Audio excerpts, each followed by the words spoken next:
¿Alguna vez te has preguntado cómo pudo surgir el mal si Dios creó todas las cosas y todo lo hizo perfecto? Si Satanás fue en un principio un ángel glorioso, ¿qué lo llevó a convertirse en el enemigo de Dios? Estas son preguntas profundas que muchos prefieren evitar, pero hoy analizaremos la verdad bíblica detrás de este misterio. Quédate hasta el final, porque la respuesta podría cambiar tu forma de ver la batalla espiritual que aún sigue vigente. Antes de empezar, quiero invitarte a que, si disfrutas aprender más sobre la palabra de Dios, dejes tu like, te suscribas al canal y actives las notificaciones para que no te pierdas ninguno de nuestros vídeos. Desde el principio, Dios estableció el orden en el universo. La Biblia nos enseña que todo lo que Él creó fue bueno y perfecto. En Génesis 1:31 está escrito: «Y vio Dios todo lo que había hecho, y aquí que era bueno en gran manera». Esto significa que nada de lo creado por Dios tenía imperfección o maldad en su esencia.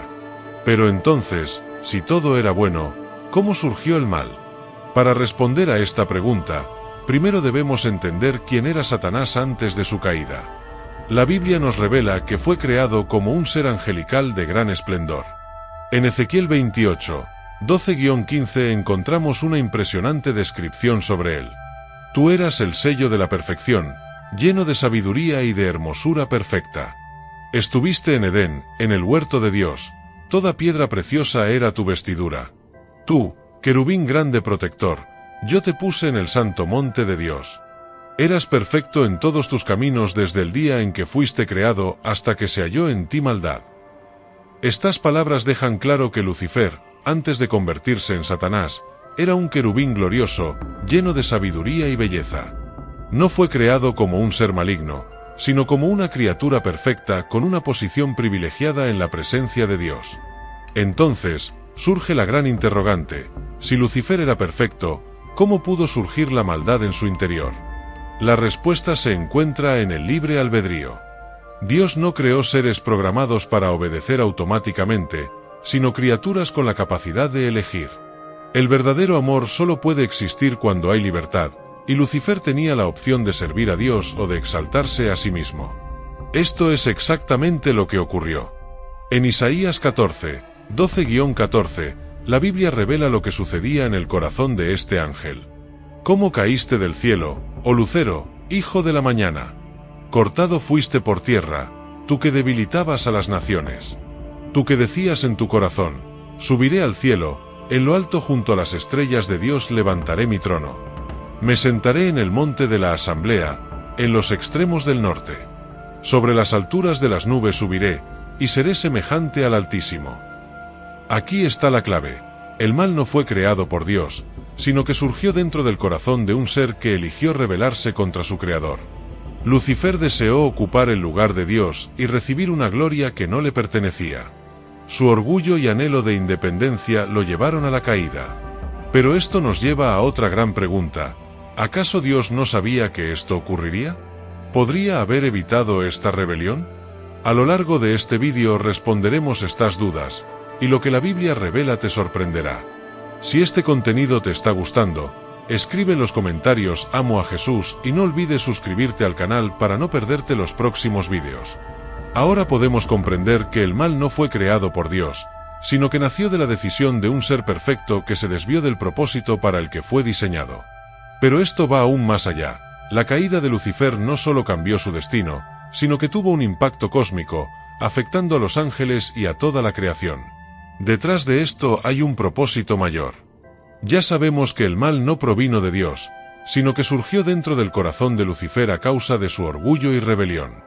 Pero entonces surge otra pregunta clave: si Dios es todopoderoso, ¿por qué permitió que Satanás siguiera existiendo? ¿Por qué no lo destruyó de inmediato tras su caída? La respuesta a esta cuestión es una de las más profundas dentro de la teología cristiana y está estrechamente relacionada con la justicia y el carácter divino. Para entenderlo, primero debemos recordar que Dios es justo y perfecto en todos sus caminos. En Deuteronomio 32, 4 está escrito: Él es la roca, su obra es perfecta, porque todos sus caminos son justicia. Dios de verdad y sin ninguna iniquidad en él, justo y recto es. Esto significa que Dios no actúa de manera arbitraria ni impulsiva. Si hubiera destruido a Satanás en el instante de su rebelión, los ángeles que permanecieron fieles podrían haber tenido dudas sobre su carácter. Podrían haber pensado, ¿acaso Lucifer tenía razón? ¿Dios tiene algo que ocultar? ¿Gobierna por amor o por temor? Dios no busca seguidores que le obedezcan por miedo, sino por amor y convicción. El mal debía manifestarse completamente para que todo el universo pudiera ver sus consecuencias y entender que cualquier sistema fuera del dominio de Dios conduce al caos y la destrucción. Y eso es precisamente lo que la humanidad ha experimentado a lo largo de la historia. Desde la caída de Lucifer y su influencia sobre Adán y Eva en el Edén, la humanidad ha sufrido los efectos de esta rebelión. En Génesis 3:1-5 leemos cómo Satanás, representado por la serpiente, engañó a Eva con la misma mentira que él mismo creyó. Pero la serpiente era astuta, más que todos los animales del campo que Jehová Dios había hecho, y dijo la mujer, «¿Con que Dios os ha dicho, no comáis de todo árbol del huerto?» Y la mujer respondió a la serpiente, «Del fruto de los árboles del huerto podemos comer, pero del fruto del árbol que está en medio del huerto dijo Dios, no comeréis de él ni le tocaréis, para que no muráis». Entonces la serpiente dijo a la mujer, «No moriréis, sino que Dios sabe que el día que comáis de él, serán abiertos vuestros ojos y seréis como Dios, conociendo el bien y el mal». Aquí vemos el mismo pecado de Lucifer transmitido a la humanidad, el deseo de ser como Dios, de vivir con autonomía sin depender de él. Esta fue la mentira que engañó a 1/3 de los ángeles y que sigue atrapando a millones de personas hasta el día de hoy. Pero entonces surge otra gran pregunta. Si Dios sabía que Satanás engañaría a la humanidad, ¿por qué lo permitió? La respuesta se encuentra en su plan divino de redención. Dios no solo permitió que el mal existiera temporalmente, sino que también diseñó una manera de vencerlo para siempre. Desde el principio, Dios había preparado un camino para restaurar lo que el pecado destruyó. Poco después de la caída de Adán y Eva, Él hizo una promesa poderosa en Génesis 3:15. «Y pondré enemistad entre ti y la mujer, y entre tu descendencia y la suya. Él te herirá en la cabeza, y tú le herirás en el talón». Esta fue la primera profecía sobre la venida de Jesucristo. Desde el mismo momento en que el pecado entró en el mundo, Dios ya había establecido un plan para redimir a la humanidad. En otras palabras, la caída de Satanás no solo selló su destino, sino que su derrota estaba decretada desde el principio. El problema es que muchas personas siguen cegadas ante esta realidad. El apóstol Pablo describe esta batalla espiritual en 2 Corintios 4:4, en los cuales el Dios de este siglo cegó el entendimiento de los incrédulos, para que no les resplandezca la luz del Evangelio de la gloria de Cristo, el cual es la imagen de Dios. Satanás utiliza el engaño para mantener a la humanidad atrapada, tal como lo hizo con los ángeles caídos y con Eva en el Edén. Sin embargo, Dios, en su sabiduría, permitió que esta lucha se desarrolle ante los ojos del universo para que todos puedan ver las consecuencias del pecado.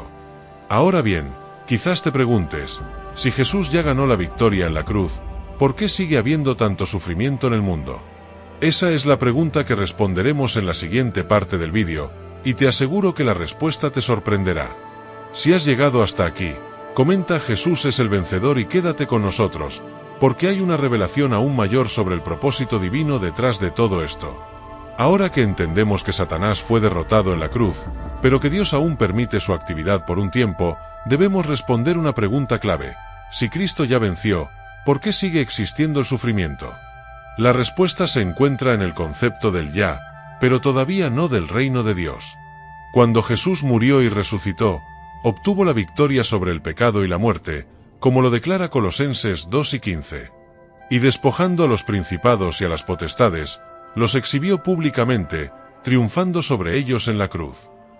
Sin embargo, esta victoria aún no se ha manifestado por completo en el mundo físico. Es como un rey que ya ha ganado la guerra, pero aún debe tomar posesión de todo su territorio. El apóstol Pablo explica esta realidad en Romanos 8:22-23.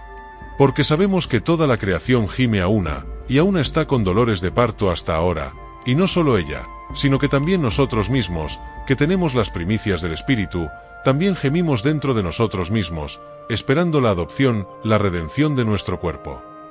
Es decir, vivimos en un tiempo de transición. El reino de Dios ya ha comenzado espiritualmente, pero la restauración total aún está por venir. Otra razón por la que Dios permite el sufrimiento temporal es que Él, en su soberanía, puede usar incluso el mal para cumplir sus propósitos. Lo vemos reflejado en la historia de José, quien fue vendido como esclavo por sus propios hermanos, pero terminó convirtiéndose en gobernador de Egipto. Al final, él mismo declaró en Génesis 50, 20: «Vosotros pensasteis hacerme mal, pero Dios lo encaminó a bien, para hacer lo que hoy sucede, para preservar la vida de un pueblo grande». Si Dios hubiera evitado el sufrimiento de José desde el principio, él nunca habría llegado a la posición en la que pudo salvar a su familia y a muchas otras personas. De la misma manera, el sufrimiento puede moldearnos, enseñarnos y acercarnos más a Dios. Como dice Santiago 1, 2-3: «Hermanos míos, tened por sumo gozo cuando os halléis en diversas pruebas, sabiendo que la prueba de vuestra fe produce paciencia». Esto nos muestra que Dios no es el autor del mal, pero puede usar incluso los ataques del enemigo para cumplir sus planes. Pero aquí viene la mejor noticia: el mal tiene fecha de caducidad. Dios no permitirá que Satanás actúe indefinidamente. La Biblia es clara al afirmar que llegará el día en que será juzgado y lanzado al lago de fuego. En Apocalipsis 8 y 10 leemos: «Y el diablo que los engañaba fue lanzado en el lago de fuego y azufre, donde estaban la bestia y el falso profeta, y serán atormentados día y noche por los siglos de los siglos». En otras palabras, el sufrimiento y el pecado no reinarán para siempre. La victoria final de Dios está asegurada, y su justicia se manifestará en plenitud. Este será el final definitivo del mal. No solo Satanás será derrotado, sino que también desaparecerán el sufrimiento, el dolor y la muerte. La promesa final se encuentra en Apocalipsis 21, 4.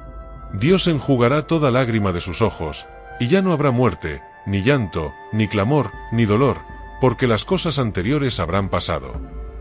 Desde el principio, el plan de Dios ha sido restaurar la creación a su perfección original.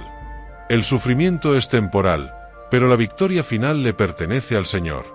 Si la derrota del mal ya está decretada y el destino de Satanás está sellado, surge una pregunta fundamental: ¿cómo podemos estar seguros de que estaremos en el lado correcto cuando todo esto suceda? La respuesta está en nuestra elección. Dios nos ha dado libre albedrío para decidir si queremos estar con Él o no, y esa decisión tiene consecuencias eternas. Aunque sabe que su destino está marcado, Satanás no ha renunciado a su rebelión. Su estrategia no es atacar a Dios directamente, porque sabe que es imposible, sino atacar lo que Dios más ama, la humanidad. Jesús nos advirtió sobre esto en Juan 10 y 10. «El ladrón no viene sino para robar, matar y destruir. Yo he venido para que tengan vida, y para que la tengan en abundancia». Satanás no puede destruir a Dios, pero sí intenta destruir su creación, y lo hace a través del engaño, la tentación y la manipulación de la verdad. Desde el jardín del Edén, su táctica siempre ha sido la misma: sembrar dudas sobre la palabra de Dios. Así engañó a Eva en Génesis 3, 1 cuando le preguntó: ¿de veras Dios les dijo que no comieran de ningún árbol del huerto? Y sigue haciéndolo hoy, confundiendo, manipulando y alejando a la gente del camino de la salvación. Por eso, no podemos ser neutrales en esta batalla. No existe un punto medio entre el reino de Dios y el dominio de las tinieblas. Jesús lo dejó claro en Mateo 12 y 30. «El que no está conmigo, está contra mí, y el que no recoge conmigo, desparrama». O estamos con Cristo, o somos vulnerables a las estrategias del enemigo. Pero aquí está la buena noticia: no estamos solos en esta lucha. Dios nos ha dado todas las armas espirituales para resistir los ataques de Satanás y mantenernos firmes en la fe. El apóstol Pablo nos instruye en Efesios 6 y 11. «Revístanse de toda la armadura de Dios, para que puedan estar firmes contra las asechanzas del diablo». Esta armadura incluye el casco de la salvación, para proteger nuestra mente de las mentiras del enemigo; la coraza de justicia, para mantener nuestro corazón puro delante de Dios; el cinturón de la verdad, para no ser engañados por las distorsiones del mundo; el calzado del Evangelio de la paz, para caminar firmes en el camino correcto; el escudo de la fe, para apagar los dardos de fuego del maligno; la espada del Espíritu, que es la palabra de Dios, nuestra arma contra la oscuridad. Si nos revestimos con esta armadura, podremos resistir los ataques del enemigo y permanecer firmes hasta el final. Ahora que sabes todo esto, solo queda una pregunta: ¿de qué lado estás? No puedes quedarte esperando para ver qué sucede. La decisión debe tomarse hoy. Dios nos da esta elección en Deuteronomio 30, 19. Hoy pongo delante de ti la vida y la muerte, la bendición y la maldición. Escoge, pues, la vida, para que tú y tu descendencia vivan. Dios te está llamando a elegir la vida, la luz y el camino que lleva a la salvación. Pero esta elección no se trata solo de decir que crees en Dios. Muchas personas afirman creer en Él, pero siguen viviendo según sus propios deseos. Jesús nos advierte en Mateo 7 y 21. No todo el que me dice, Señor, Señor, entrará en el reino de los cielos, sino solo el que hace la voluntad de mi Padre que está en los cielos. En otras palabras, no basta con reconocer la existencia de Dios, sino que debemos rendirnos a Él, vivir conforme a su voluntad y mantenernos firmes en la fe. La verdadera pregunta no es si Dios o Satanás existen, la cuestión crucial es, ¿qué harás con este conocimiento? ¿Seguirás el camino de Dios o permanecerás vulnerable a las trampas del enemigo? Estamos llegando al punto más importante de este mensaje. En la siguiente parte, te mostraremos cómo puedes tomar una postura firme contra el mal y vivir plenamente en la voluntad de Dios. Si has llegado hasta aquí, escribe en los comentarios, elijo el reino de Dios. Ahora prepárate, porque lo que viene podría cambiar tu vida para siempre. Tomar una decisión por Dios es un compromiso diario. Seguir a Dios no es solo una declaración intelectual, implica una transformación real. Esto significa dejar atrás hábitos que nos alejan de Él, buscar una relación genuina con Cristo y estar dispuestos a renunciar al pecado. Este proceso puede ser desafiante e incluso traer luchas y persecución, pero la recompensa es eterna. La Biblia nos enseña que el camino de Dios no siempre será fácil, pero es el único que lleva a la vida verdadera. Jesús dijo en Mateo 7 y 13, «Entrad por la puerta estrecha, porque ancha es la puerta y espacioso el camino que lleva a la perdición, y muchos son los que entran por ella». El mundo ofrece muchas opciones aparentemente más fáciles, pero todas terminan alejándonos de Dios. Satanás usa diversas estrategias para desviarnos. Siembra dudas, nos seduce con placeres pasajeros e incluso distorsiona la palabra de Dios para confundir a quienes no están firmes en la fe. El engaño no siempre es evidente.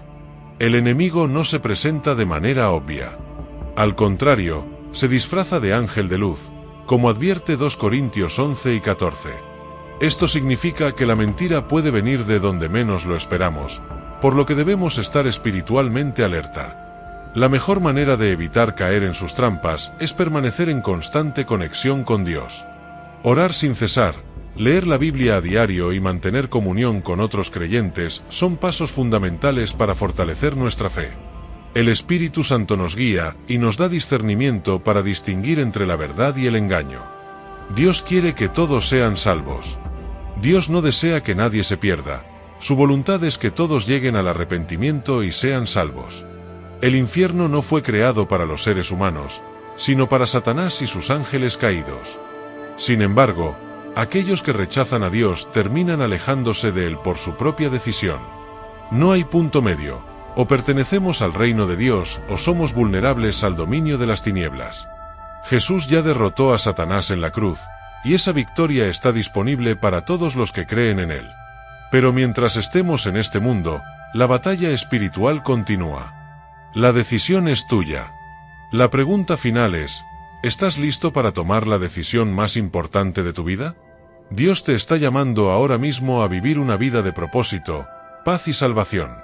Si quieres entregar tu vida completamente a Dios y vivir según su voluntad, haz esta oración en tu corazón. Señor, reconozco que soy pecador y te necesito. Perdona mis pecados, transforma mi vida y ayúdame a caminar en tus caminos. Te acepto como mi Señor y Salvador. En el nombre de Jesús. Amén.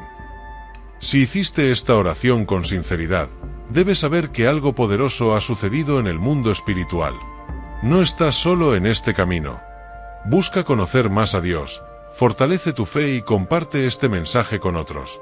Que Dios te bendiga.